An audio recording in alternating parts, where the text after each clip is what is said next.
All Healthcare CNA Practice Test. Question 1. When measuring a resident's blood pressure, the first sound heard is the diastolic pressure, pulse pressure, systolic pressure, mean pressure. The systolic pressure is the top number and represents the pressure when the heart contracts. Question 2. What is the most effective way to prevent the spread of infection? Wearing gloves at all times, washing hands frequently, using antibacterial spray on everything, keeping all residents in their rooms. Hand washing is the single most important practice in preventing the spread of infection. Question 3. What is the correct way to lift a heavy object? Bend at the waist and keep legs straight. Keep feet close together. Bend at the knees and use leg muscles. Lift with your back muscles. Proper body mechanics involve using the strong leg muscles and keeping the back straight to prevent injury. Question 4. An ombudsman is someone who provides medical care to residents, advocates for the rights of residents in long-term care, manages the facility's budget, inspects the kitchen for safety. An ombudsman is an official advocate who helps resolve complaints and protect resident rights. Question 5. Which of the following is a sign of dehydration? Clear, pale yellow urine, moist skin, dark, concentrated urine, increased appetite. Dark, strong-smelling urine and low output are classic signs of dehydration. Question 6. What should a CNA do before entering a resident's room? Walk right in, knock and wait for permission to enter, call out the resident's name from the hall, check the resident's chart. Knocking is a matter of respect and privacy for the resident's home. Question 7. A resident is nearing the end of life. What is the CNA's primary role? To encourage the resident to eat a large meal, to provide comfort and emotional support, to discuss medical treatments with the family, to ignore the resident since they are dying. Palliative care focuses on comfort, dignity, and support for both the resident and their family. Question 8. What is the normal range for an adult's oral temperature? 96.6 to 98.6 F, 97.6 to 99.6 F, 98.6 to 100.6 F, 95.0 to 97.0 F.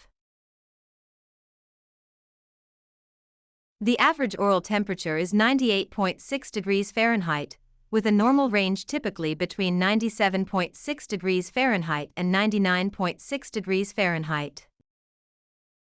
Question 9. Which pulse site is most commonly used for taking a routine pulse? Carotid, radial, brachial, apical. The radial pulse, at the wrist, is the most common site for measuring heart rate in adults. Question 10. If a resident is in a vest restraint, how often must they be checked? Every 15 minutes, every hour, every 2 hours, once per shift. Residents in restraints must be monitored at least every 15 minutes to ensure safety and circulation. Question 11. What is a common sign of a urinary tract infection, UTI, in an elderly resident? Sudden confusion, increased appetite, better sleep, improved mobility. In the elderly, UTI is often present with cognitive changes or delirium rather than just physical symptoms. Question 12. Which of the following is an example of objective data? The resident says they have a headache. The resident's blood pressure is 120/80. The resident feels nauseous. The resident is worried about their family. Objective data is observable and measurable information, such as vital signs.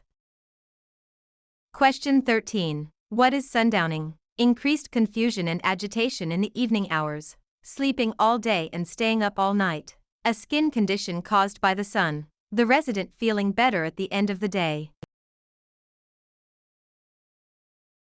Sundowning is a phenomenon where confusion and behavioral problems worsen as daylight fades.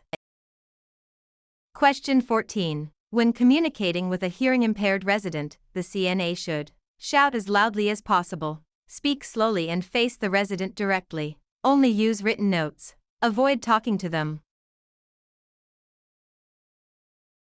Facing the resident allows them to see your lips and facial expressions, and speaking clearly helps communication. Question 15. A resident's tray has a full glass of water, but the resident is on NPO status. What does this mean? Nothing by mouth. Next patient only. Needs physical observation. Nutrition per oral. NPO stands for nil per OS, meaning nothing by mouth. No food or water should be given. Question 16. When a resident is on a bladder training program, the CNA should restrict the resident's fluid intake. Take the resident to the bathroom on a scheduled basis. Tell the resident to hold it as long as possible. Always keep a catheter in place. Scheduled toileting helps the resident regain control and awareness of bladder function. Question 17. What is the first step in performing any procedure on a resident? Gather supplies. Identify the resident. Wash your hands. Explain the procedure. Hand hygiene is always the first step to prevent infection before touching a resident or equipment.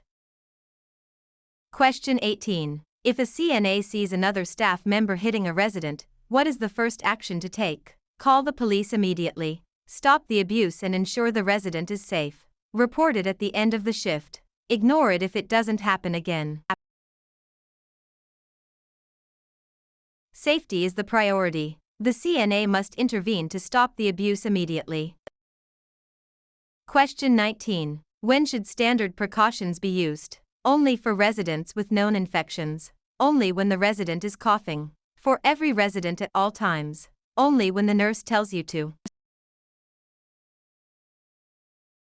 Standard precautions are designed for use with all patients to reduce the risk of transmission of pathogens. Question 20. A resident is having a seizure. What is the CNA's priority? Place a spoon in the resident's mouth. Hold the resident down to stop the shaking. Protect the resident from injury and clear the area. Run out of the room to find help. Safety is key. Protect the head and clear objects away. Never put anything in their mouth or restrain them.